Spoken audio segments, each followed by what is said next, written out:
আমি নাফরমানি করব না, আমি আমার রবের হুকুম থেকে এক চুল নড়ব না। কি হবে শেষ পর্যন্ত? এই পৃথিবী ষড়যন্ত্র করুক আর হুমকি দোক আর ধমকি দোক, শেষ কি করবে? গুলি করবে। শেষ কি করবে? ব্রাশ ফায়ার করবে। শেষ কি করবে? গুম করে দিবে। শেষ কি করবে? হত্যা করবে। শেষ কি করবে? খুন করে ফেলবে। আর কি এরপরে? এরপরে কি? ফালাস্তু বালি হিনা উক্তালু মুসলিমান আলা আইয়ি শিক্কিন কানা লিল্লাহি মাসরাই। বুখারীর riwayat, নবী সাল্লাল্লাহু আলাইহি সাল্লামের বিখ্যাত সাহাবী হযরত খুবাইব ইবনে আদি, একজন সাহাবী খুবাইব রাদিয়াল্লাহু তাআলা আনহু, তানঈম নামক জায়গায় মক্কায়, মানে এখানে এখন যে মসজিদে আয়েশা বলে এনাম সাহেব, এই মসজিদে আয়েশার পাশে হাজী সাহেবরা পরবর্তী উমরাগুলো যেখান থেকে করে আয়েশা মসজিদ কয়, এহরাম বাঁধে যেখানে, এই আয়েশা মসজিদের পাশের জায়গাটারই বলে তানঈম। এই জায়গায় নবীজির এই সাহাবীকে ফাঁসিতে ঝুলানো হয়েছিল। মক্কার কাফেররা হযরত খুবাইবকে যেদিন ফাঁসিতে ঝুলায়, সেদিন মক্কার নেতা আবু সুফিয়ান হযরত খুবাইবকে বলছিলেন, খুবাইব, ফাঁসির শেষ মুহূর্তে, ফাঁসির পূর্বক্ষণে তোমার জীবনের শেষ তামান্না কি? হযরত খুবাইব বলছিলেন, আমি 2 রাকাত নামাজ পড়তে চাই। তো রশি খুলে দিছে, উনি 2 রাকাত নামাজ পড়ছে। 2 রাকাত নামাজ পড়ে চোখের এক ফোঁটা পানি ফেলে 2 হাত তুলে আল্লাহকে বলছে, আল্লাহ, আজ আমার জিন্দিগির শেষ সেজদা। এই দুশ্মনরা ভাববে আমি মৃত্যুর ভয়ে দেরি করতেছি, যদি এটা না ভাবতাম তো আখিরি সেজদা আরো লম্বা করে দিতাম, আরো লম্বা করে দিতাম মাওলা। বাকি ওরা বলবে আমি মৃত্যুর ভয়ে দেরি করতেছি, এই জন্য ছোট করে ফেললাম। আল্লাহ, আমার আপনার কাছে আবদার, ওরা আমারে এখন ফাঁসিতে ঝুলাবে। আমার এই ফাঁসিতে ঝুলানোর এই দৃশ্য মক্কায়, নবীজি তখন মদিনায় হিজরত করে চলে গেছেন।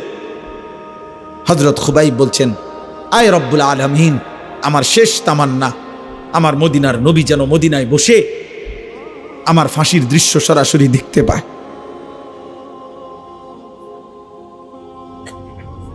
তো মক্কার কুরাইশ আবু সুফিয়ান তখন বলছিল, খুবাইব, তোকে এখন আমরা হত্যা করে ছাগলের চামড়া যেভাবে ছিলে ফেলে, আমরা তোকে এইভাবে চামড়া খুলে ফেলবো, ছিলে ফেলবো।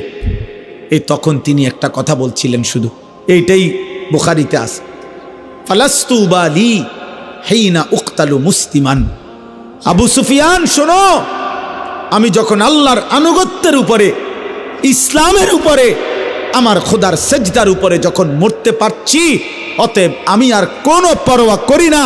আলা আইয়ি শিক্কিন কানা লিল্লাহি মাসরাই, তোমরা আমারে যেদিকেই ফিরাইয়া ফাঁসি দাও, যেদিকেই টেনে হিসড়ে শেষ করো, আমার শরীর যা ইচ্ছা তাই করো, আমার কোনো অসুবিধা নাই। আমি আমার রবের গোলামি করে আল্লাহর জন্য জান দিচ্ছি, খালাস, আর কোনো পরোয়া নাই। এই জন্য বাপ, এটা জীবনের মূল অর্থ। আমি গন্তব্য চিনি, এটা আমার জীবনের মূল সার্থকতা। আমরা মুসলমান, এই পৃথিবীর সব আয়োজন ছিল, আছে, থাকবে, আমি থাকবো না, আমি থাকবো না। ক্ষমতার পালা বদল হবে, মানুষের জীবন মান উন্নয়ন হবে, অনেক কিছুই হবে, অনেক কিছুই হবে না। পৃথিবী অনেক কিছুই হবে, অনেক কিছুই হবে না। রোদ উঠবে, বৃষ্টি নামবে, সূর্য উঠবে, চাঁদ উঠবে, আলো আসবে, অন্ধকার আসবে, রাত হবে, দিন হবে, শনিবার রবিবার হবে, সপ্তাহ মাস হবে, মাস বছর হবে, 25 সাল 26 সাল হবে। কিন্তু একদিন আমি থাকবো না, একদিন আমি থাকবো না। আমার মৃত্যুর পরে পৃথিবীর সব মানুষ যদি আধুনিক হইয়া, উন্নয়ন হইয়া চাঁদের দেশেও চলে যায়, আমি তো নাই, আমি তো নাই, আমি তো নাই। অতএব আমি যদি আমার কবর ভুলে যাই, আখিরাত ভুলে যাই, আমি যদি আমার মৃত্যু পরবর্তী জীবন ভুলে যাই, আমি যদি আমার গন্তব্য ভুলে যাই, খোদার কসম আব্বা, ভুলে গেলেও তো মৃত্যু হবে, চোখ বন্ধ রাখলেও মৃত্যু হবে, সুখে থাকলেও মৃত্যু হবে। তাহলে যেই সত্য আমাকে গ্রহণ করতেই হবে, মৃত্যু, কবর, আখিরাত, আমি সেটা ভুলবো কেন? আমি সেটা ভুলবো কেন? চোখ বন্ধ করলেই তো ঝড় থামে না। অতএব না বুঝলেই যে মৃত্যু হবে না এমন তো না। মনে করেন তুফান আসতেছে, ঝড় বৃষ্টি আসতেছে, এখন কেউ যদি চোখ বন্ধ করে বলে কই না, আমি তো কিছু দেখি না, তুফানও হচ্ছে না, বৃষ্টিও হচ্ছে না, কিছুই হচ্ছে না, না রে আব্বা সব হচ্ছে, তুমি ইচ্ছা করে চোখ বন্ধ করে রাখছো, তুমি চোখ বন্ধ করে রাখছো আর কি। অতএব আমি আপনাদের কাছে বললাম, আপনারা অনেক সময় মনে করেন আমরা হুজুররা শুধু আখিরাতের কথা বলি, কবরের কথা বলি, আসমানের উপরে আর মাটির নিচের কথা বলি। না রে বাপ, আরো কথাও বলি। বাকি এই দুই কথা বলা অপরাধ, এই দুই কথা বলা ত্রুটি, এটা আপনারে বলছে কে? আপনি এটা কেমনি সিদ্ধান্ত নিছেন যে আসমানের উপরের কথা বলাটা অসুন্দর আর মাটির তলের কথা কওয়াটা অসুন্দর, অযৌক্তিক? এইটা আপনারে কে বলছে? আপনি বলেন। একজন ডাক্তারকে কেন জিজ্ঞেস করেন না, আপনি যা জীবন এই প্যারাসিটামল লই এই দে ফিরে রইলেন, জীবনটা তো শেষ করে দিলেন। আপনি তো কোনোদিন একটা বিল্ডিং এর প্ল্যানিং দিলেন না, ইঞ্জিনিয়ার রে কেন বললেন না আজীবন এই ইট বালু সিমেন্ট নিয়া পড়ে রইলেন? আপনি জি আর কোনোদিন একটা প্যারাসিটামল লিখলেন না? আমার এক পরিচিত লোক আছে, আমি দেখছি ওনারে, আমি মনে 2-4-5 বছর দেখছি ওনারে টানা। ওনার 2 হাতে 2টা মোবাইল, উনি এই জমির ব্যবসা করে, হাউজিং। আমি যত সময় ওনারে দেখছি মোবাইল 2টা হাতে নিয়ে উনি এটা একবার রিসিভ করে, জি জি 4 শতক 4 শতক, একটু ডাইনে ডাইনে ডাইনে ডাইনে, বামে বামে, জি জি 6 শতক 6 শতক 6 শতক, ফুবি দিয়া ফুবি দিয়া, মানে কোনানে জানি বুঝাইতে আছে 4 শতক 6 শতক 2 শতক, এই কথা। জিন্দিগি 4 শতক আর 6 শতকের উপরে শেষ, হায়াত শেষ। আখিরাত, আখিরাত। এই জন্য বাফ কোরআনুল কারীমের মধ্যে আল্লাহ বলছে, কুল ইয়াতাওয়াফাকুম মালাকুল মাউতিল্লাযী বুক্কিলা বিকুম সুম্মা ইলা রাব্বিকুম তুরজাউন। আল্লাহ বলে, বন্ধু আপনি বলে দেন, আপনি বলে দেন, আপনি বলে দেন, তোমাদের জন্য আমি আল্লাহর পক্ষ থেকে নির্ধারিত মালাকুল মউত আজরাইল অবশ্যই তোমাদের মৃত্যু ঘটাবে, জান কবজ করবে, অতঃপর তোমরা সকলেই আমি আল্লাহর কাছে একত্র হবে আখিরাতে।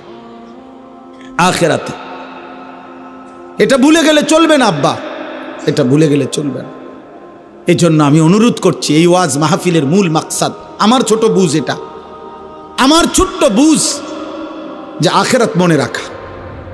আমার জীবনের আরেকটা অংশ আছে, আমার জীবনের আরেকটা গন্তব্য আছে।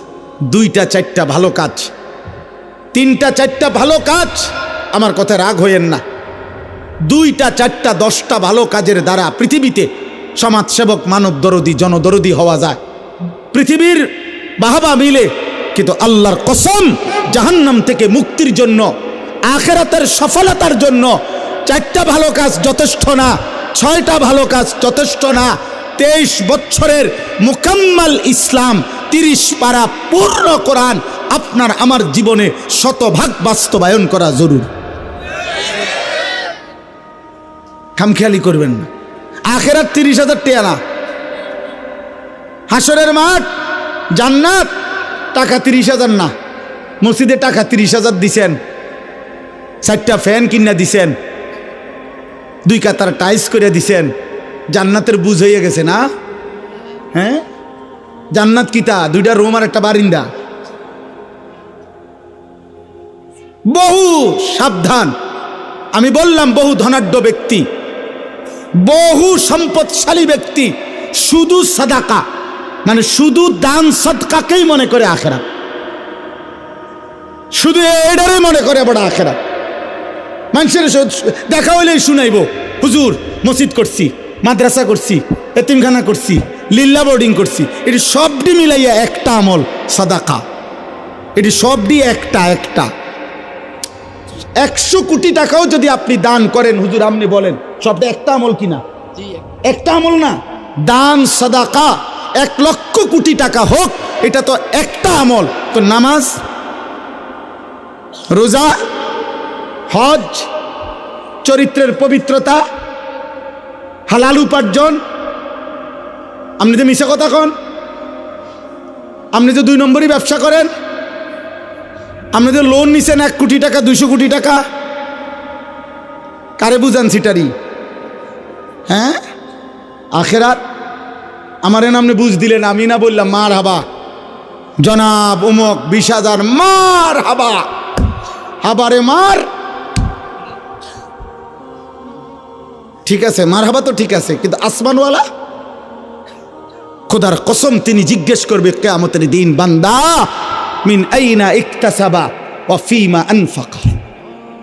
আল্লাহ তাআলা বলবেন আমার বান্দা হিসেব দাও, একটা একটা টাকা কোত্থেকে উপার্জন করেছো, একটা একটা টাকা কোথায় ব্যয় করেছো। আমি আপনাদেরকে দানের নিরুৎসাহিত করছি না, সতর্ক করছি। আমার এটা একটা ভয়, অসংখ্য আল্লাহর বান্দা এমনও হইতে পারে দান সৎকা করে গেছে, আমি তারে কেবল বাহবাই দিয়ে গেছি, কিন্তু হারাম থেকে যে বাঁচা দরকার। সুদের টাকা দান করলে যে কবুল হবে না, ঘুষের টাকা দান করলে কবুল হবে না, ওজনে কম দেওয়া টাকা দান করলে কবুল হবে না, 2 নম্বরই 6 নম্বরই টাকা দান করলে এটা কবুল হবে না, হবে না, হবে না, দৈন্তার নয় কান না। এ কথা যদি আপনারে আমি না বলি, হতে পারে আখেরাতে আমি আটকায়া যাব। ওই লোক বলবে আমি দিছিলাম, হুজুররা আমারে কিচ্ছু কয় নাই। নাইলে আমি আরেকটু চেষ্টা করতাম, আরেকটু নয়তো চেষ্টা করতাম হালাল হারামের পার্থক্য করার, কিন্তু হুজুরা তো বিষয়টা আমার এরকম ক্লিয়ার করছে না, আমার তো কেবল মার হাবানা দিল। তখন কি হবে আব্বা? তখন তো আমি আটকায় যাব। আজকে মনে করেন এখানে যদি আমরা 500 লোক হই, আর এখন যদি 1 ঘন্টা সময় পার হয়, তো 500 ঘন্টা পার হইছে 500 জনের। এই 500 জনের 500 ঘন্টা আল্লাহর কসম আল্লাহর পক্ষ থেকে আমার কাছে আমানত। আমাকে এর হিসাব দিতে হবে, আমাকে 1 ঘন্টার হিসাব দিতে হবে না, 500 ঘন্টার হিসাব দিতে হবে। কারণ এই মানুষগুলো আল্লাহর কথা শুনতে বসছিল। এই জন্য আপনাদের কাছে আমি অনুরোধ করছি, আপনি পুরা দিন মানতে হবে।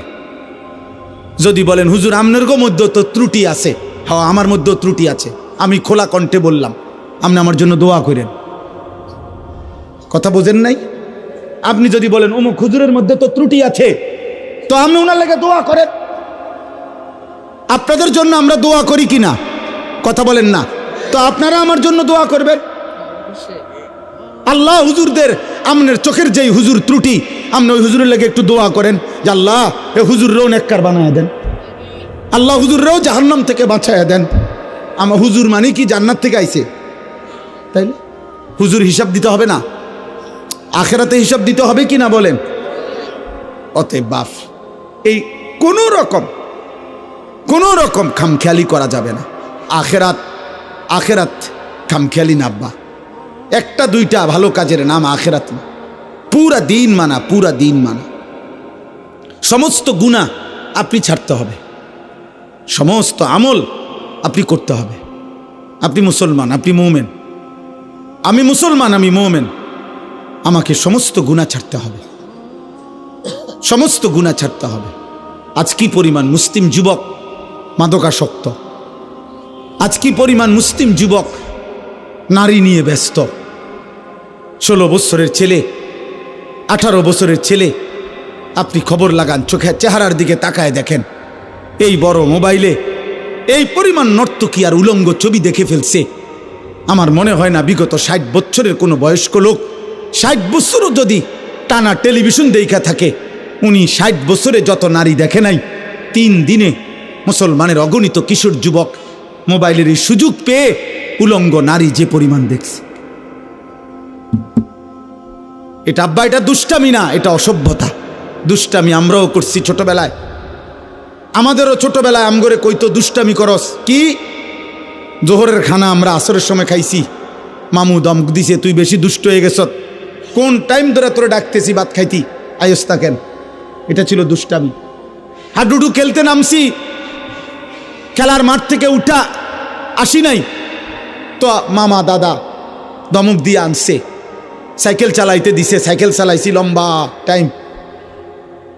পুকুরের পারে বট গাছ আছিল, বট গাছের মধ্যে একটা ডাল পুকুরের দিকে নামানো ছিল, বারবার গিয়া গিয়া লাফাই লাফাই ওটার থেকে পানির ঝাঁপ দিয়ে পড়ছি আর ডুবাইছি।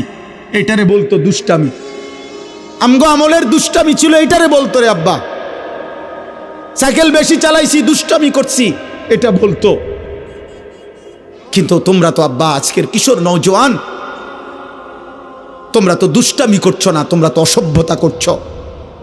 এটা তো দুষ্টামি না, সারা রাত দিন মোবাইলে উলঙ্গ ছবি দেখা, নর্তকী দেখা, জিনার ব্যভিচারের দৃশ্য দেখা, উলঙ্গপনা দেখা, এটা দুষ্টামি না, এটা চরিত্রহীনতা, এটা লাম্পট্য, এটা অসভ্যতা, এটা অসভ্যতা, এটা বেহায়াপনা, এটা বেহায়াপনা। বিবাহ বহির্ভূত ছেলে মেয়ে, নারী পুরুষ, সহপাঠী আর সহকর্মী অথবা আপনজন কিংবা আত্মীয় স্বজন, খোদার কসম বিবাহ বহির্ভূত ছেলে মেয়ে নারী পুরুষের যেই কোনো রকমের শাহওয়াত, আসক্তির যত সম্পর্ক, যেটাকে আপনারা ভালোবাসা বলেন, যেটাকে প্রেম বলেন, যেটাকে রিলেশন বলেন, শব্দ যত ভদ্রচিতই বলেন, আল্লাহর কসম বিবাহ বহির্ভূত সহপাঠী সহকর্মী সমবয়সী হোক আর যাই হোক, ছেলে মেয়ে নারী পুরুষের যাবতীয় হারাম সম্পর্ক, এটা জিনা, এটা ব্যভিচার, ব্যভিচার, ব্যভিচার, ব্যভিচার, এটা বেটা,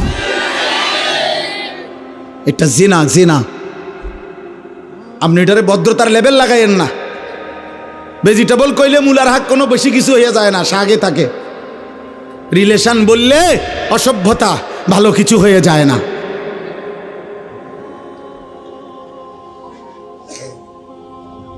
অতএব এটা জরুরি।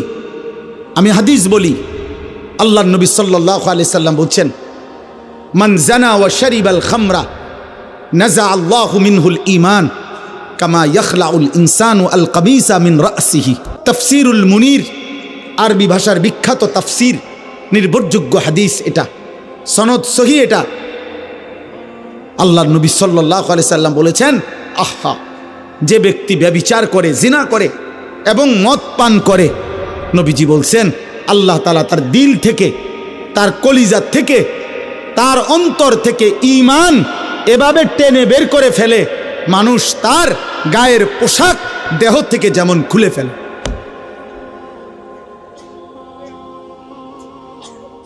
কি ভয়ঙ্কর কথা বলেন, বলেন কি ভয়ঙ্কর কথা। আল্লাহ রসুল বলছে আল্লাহ তাআলা তার অন্তর থেকে ঈমান নাযা, টেনে বের করে ফেলে, মানুষ যেমন তার গায়ের জামা খুলে ফেলে। রাসূলুল্লাহ সাল্লাল্লাহু আলাইহি ওয়াসাল্লাম বলছে, মান শারিবাল খামরা তারাকাস সালাহ ওয়া ওয়াকা আলা আম্মাতিহি ওয়া খালাতিহি। আল্লাহ, যে মদ পান করে, নেশাখোর, মদখোর, গাঁজাখোর, ফুট্টাখোর, বাবাখোর, ডাইলখোর, ইয়াবাখোর, হারামখোর, আল্লাহ রসুল বলছে তার নামাজ ছুটে যায়। সবচেয়ে জঘন্য কথা নবী বলছে, এই মদখোর, নেশাখোর, নাফরমান অচিরেই অচিরেই তার আপনজন, মামি, চাচি, ফুফি, খালা, চাচাতো, মামাতো, ফুফাতো, খালাতো বোন, এমন নিকট আত্মীয়ের সাথে জিনা ব্যভিচার করতে উদ্যত হয়। এই জন্য প্রত্যেক নেশাখোর ব্যভিচারী, প্রত্যেক ব্যভিচারী নেশাখোর। এই তিন জিনিস এক খতিয়ানে তিন দাগ। যেখানেই মদ সেখানেই নারী, সেখানেই গান বাদ্য। যেখানেই নারী সেখানেই মদ, সেখানেই গান। যেখানেই গান বাদ্য সেখানেই মদ, সেখানেই নারী। এই তিন জিনিস, মদ, নারী, গান, এক খতিয়ানে তিন দাগ।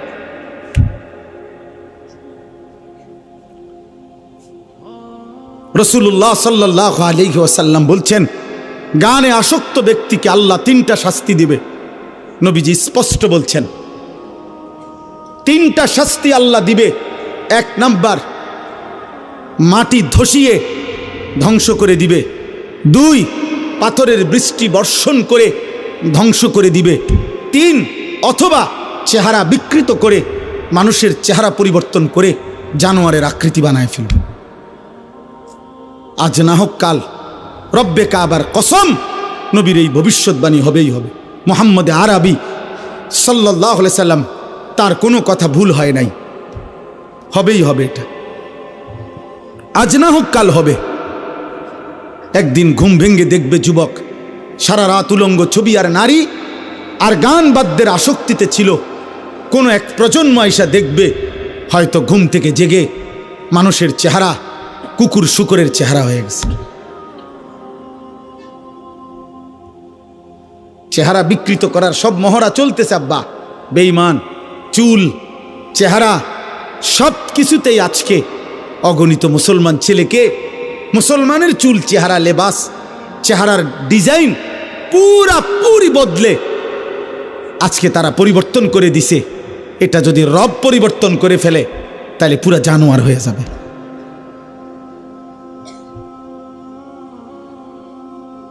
হ্যাঁ, এই জন্য আমি স্পষ্ট বললাম, আখিরাতের জন্য সবগুলো গুনাহ ছেড়ে দিতে হবে।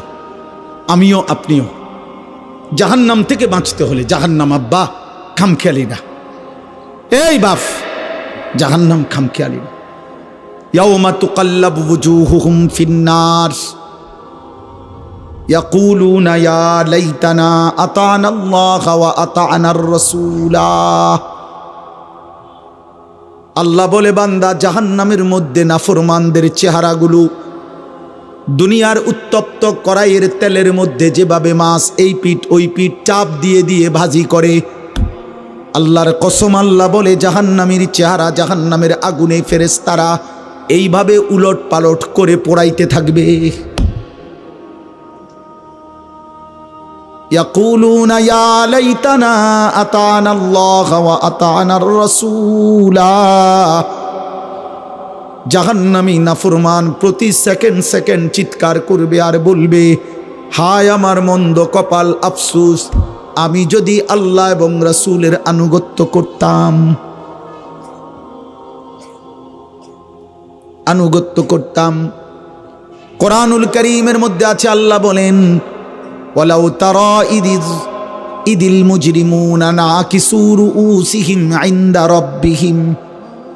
আল্লাহ বলে, বন্ধু, হাসরের ময়দানে দেখবেন নাফরমান পাপী লজ্জায় অপমানে মাথাটা নুয়ে আমি আল্লাহর সামনে দাঁড়িয়ে থাকবে আর বলবে, রব্বানা আবসারনা ওয়া সামি'না ফারজি'না না'মাল সালিহান ইন্না মুকিনুন।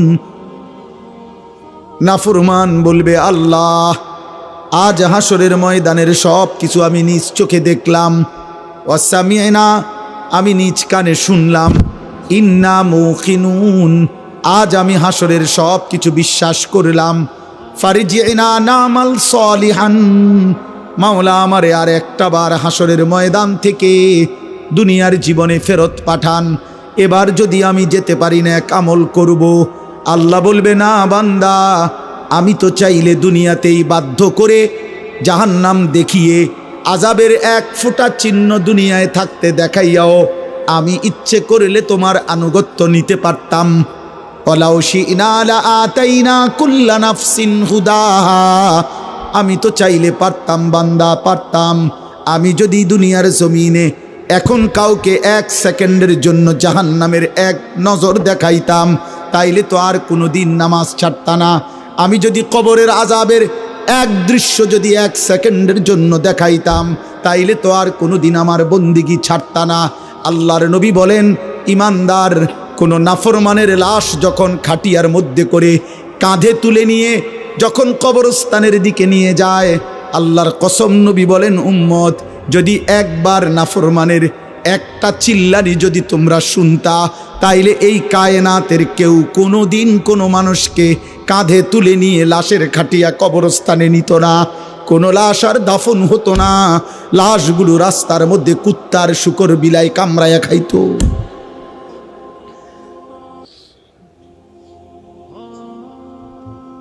হাদিস হাদিস ফাজলামি কথা না, আল্লাহ বলেন আমি চাইলে পারতাম বান্দা, ওয়ালাউ শাআ রাব্বুকা লাআমানা মান ফিল আরদি কুল্লুহুম জামিআ। আল্লাহ বলে তোমার রব চাইলে তো সকলকেই ইমানদার বানাইতে পারতেন।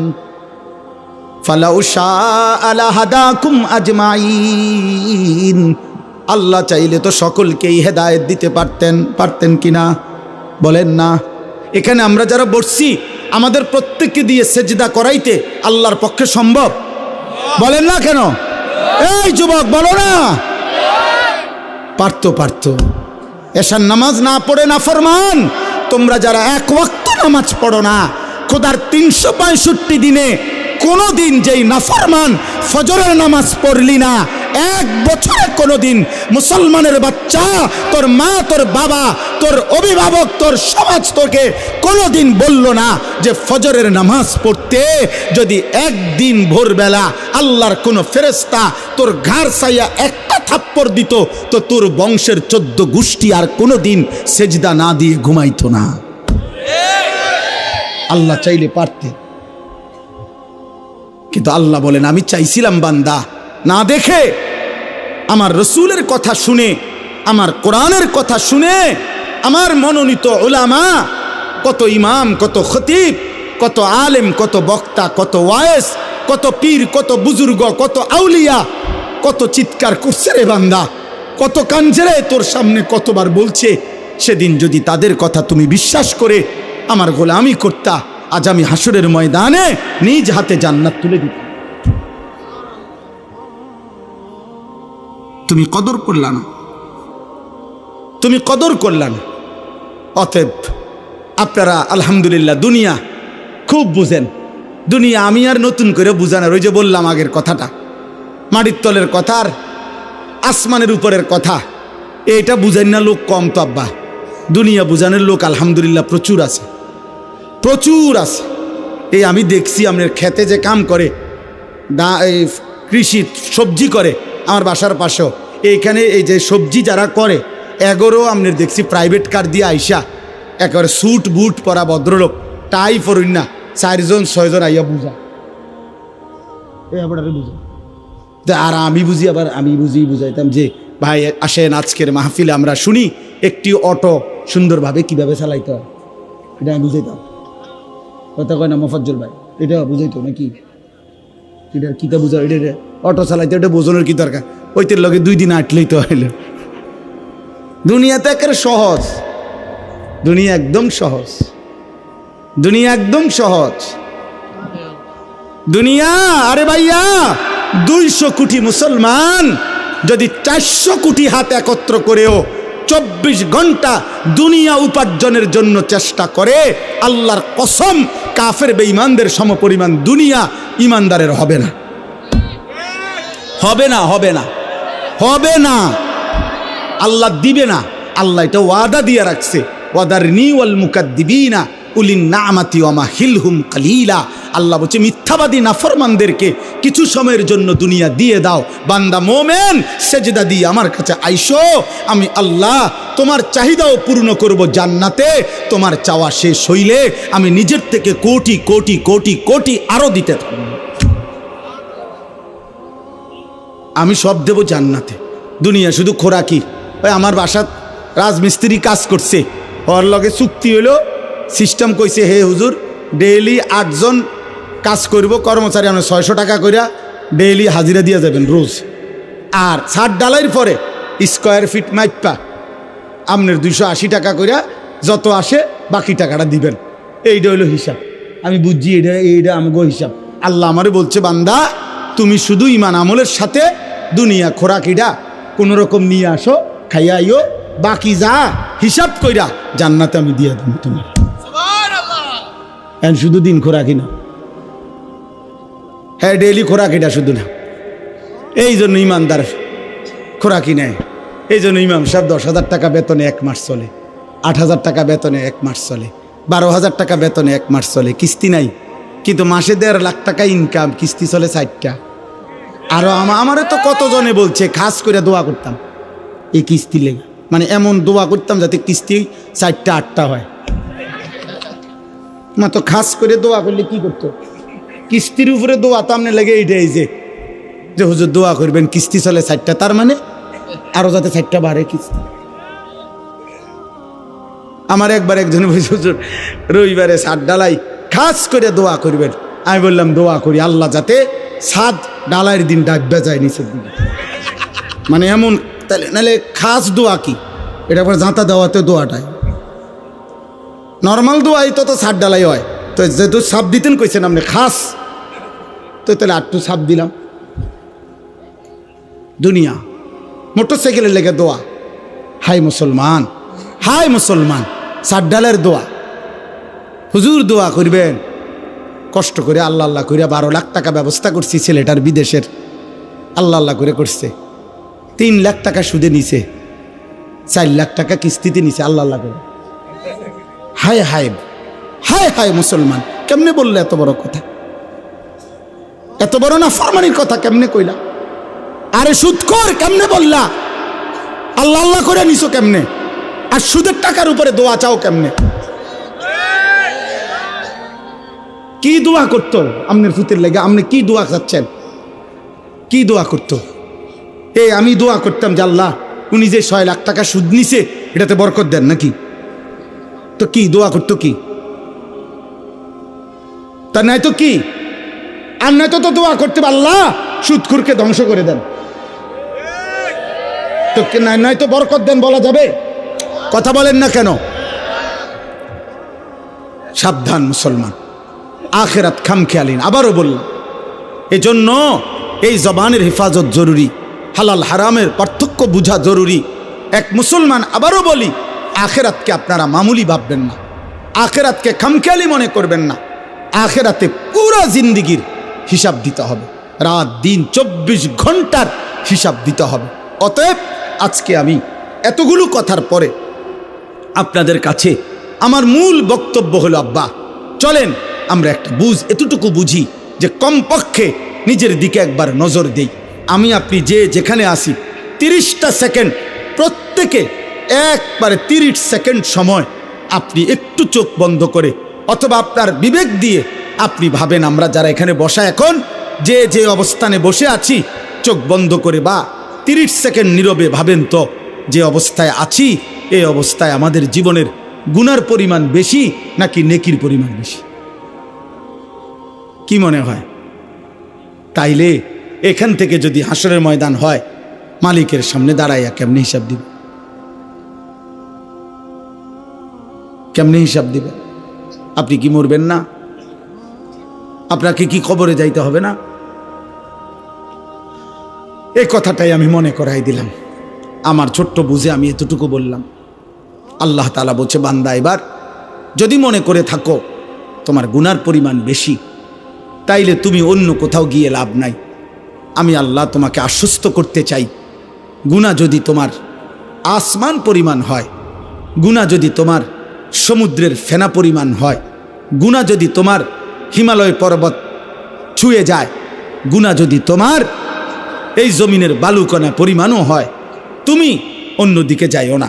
তুমি যদি শুধু বুঝতে পারো, অনুভব করতে পারো, তোমার ভিতরে যদি উপলব্ধি আসে আমার গুনাহ বেশি, আর আমার এই গুনাহ আমার জাহান্নামে নিবে, আর জাহান্নামের আগুন আমি সহ্য করতে পারবো না, খোদার কসম আল্লাহ বলেন, এদিক সেদিক না গিয়ে বান্দা তুমি আমার দিকে ফিরে আসো, আমার রহমত থেকে নিরাশ হইও না।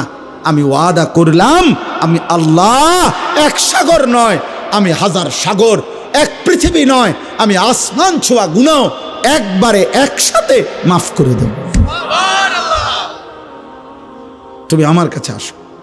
এই কথাইটাই এখানে 24 নম্বর পারা 39 নম্বর সূরা জুমার, এই সূরার 53 নম্বর আয়াত। আমি আপনাদের কাছে 3টা আয়াত পড়ছি, 53, 54, 55, এই 3টা আয়াতের তর্জমা বলেই আমার কথা আমি শেষ করলাম। আল্লাহ তাআলা বলেন, কুল, হে নবী আপনি বলেন, ইয়া ইবাদিয়াল্লাযীনা আসরাফু আলা আনফুসিহিম, হে আমার বান্দারা, তোমরা যারা নিজের উপরে গুনাহ করতে করতে সীমা অতিক্রম করে ফেলেছ, গুনার পাহাড় উঠায় ফেলছ, তোমরা নিজের উপরে যারা জুলুম করে ফেলেছ, তোমরা যারা জীবনটাকে শেষ তসতস করে ফেলছ। হাদিসের মধ্যে, তাফসীরের মধ্যে আছে, নবীজির কাছে কয়েকজন লোক এসে বলছিল, হে মুহাম্মদ, আমরা তোমার কালেমা গ্রহণ করতে চাই, কিন্তু তুমি কি জানো যে আমাদের গুনাহ কি পরিমাণ? আমাদের গুনাহ কি পরিমাণ? হয়তো তোমার আন্দাজও নাই। মুহাম্মদ, আমরা শুধু শিরিক করেছি এমন না, আমরা মূর্তি পূজা করেছি এমন না। তাফসিরে কুরতুবিতে স্পষ্ট লিখছে, নবীজিকে তারা বলছে, হে মুহাম্মদ, চুরি করছি কি পরিমাণ, হিসাব নাই। জিনা করেছি কি পরিমাণ, হিসাব নাই। মদ পান করেছি কি পরিমাণ, হিসাব নাই। খুন করছি কি পরিমাণ, হিসাব নাই। জীবনটা শেষ করে দিছি গুনায় গুনায়, আজ আর কোনো হিসাব করেও কুলাইতে পারবো না, এত বেশি পরিমাণ গুনাহ আমাদের।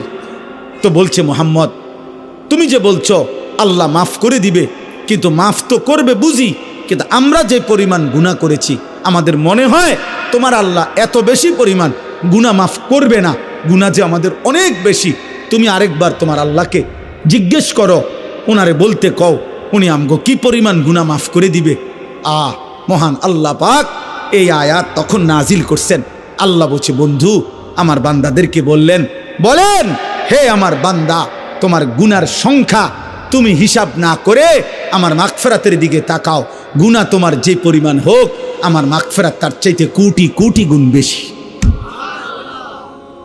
কোটি কোটি গুণ বেশি।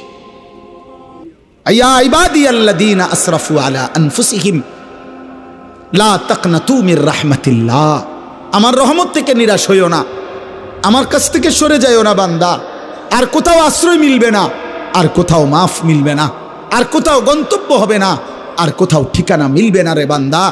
ইন্নাল্লাহা ইয়াগফিরুয যুনুবা জামিআ, নিশ্চয়ই আল্লাহ সমস্ত গুনাহ মাফ করে দিবেন। আল্লাহ বললেন, বন্ধু ওদেরকে বলেন, কুফর আমি মাফ করে দেব, শিরিক মাফ করে দেব, কবিরা গুনাহ মাফ করে দেব, সগীরা গুনাহ মাফ করে দেব, বিদআত মাফ করে দেব, মুনাফিকি মাফ করে দেব, সব মাফ করে দেব। ইন্নাহু হুয়াল গফুরুর রাহিম। কেন মাফ করব না? আমি আল্লাহ গফুর, ক্ষমাশীল, রাহিম, দয়াবান। এবার আল্লাহ বলে, বান্দা তবে শোনো, তাহলে যদি তুমি সিদ্ধান্ত নেও আমার কাছে আসবা, আমি মাফ করব, তো এখন কি করতে হবে তোমাকে?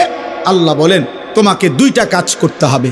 ওয়া আনিবু ইলা রাব্বিকুম, তোমাকে 1 নাম্বার ইরজিউ, আমার কাছে ফিরে আসতে হবে। তুবু, তওবা করতে হবে।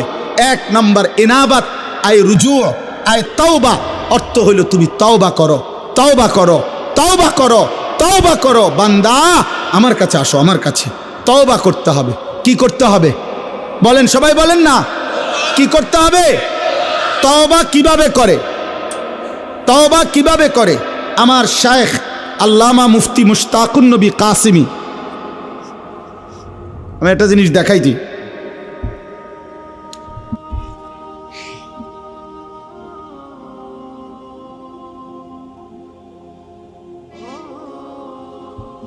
এই দেখেন, এখানে আমি এই সাদা কাগজে লিখছি চ আকার চা, দেখছেন নি? এটা চ আকার চা। কি লিখছি? তাহলে এইটাই তো চা, ঠিক না? না না, এটা চায়ের শব্দ, এটা চায়ের শব্দ। সাফাতা, চিনি, পানি, এই 3 জিনিস একত্র হইয়া যেটা হয় সেটারে কয় চা। অতএব তওবা, তওবা, তওবা, এইটা আপনি কইলেন, এটা তওবা না। 3 জিনিস একত্র হইলে সেটাকে বলে তওবা। 1 নাম্বার, কুফর হোক, শিরিক হোক, কবিরা হোক, বিদআত হোক, নিফাক হোক, যত গুনাহ আমার হচ্ছিল, করছিলাম, সব ছেড়ে দেওয়া। 2, আর করবে না এ কথার চূড়ান্ত ওয়াদা দেওয়া।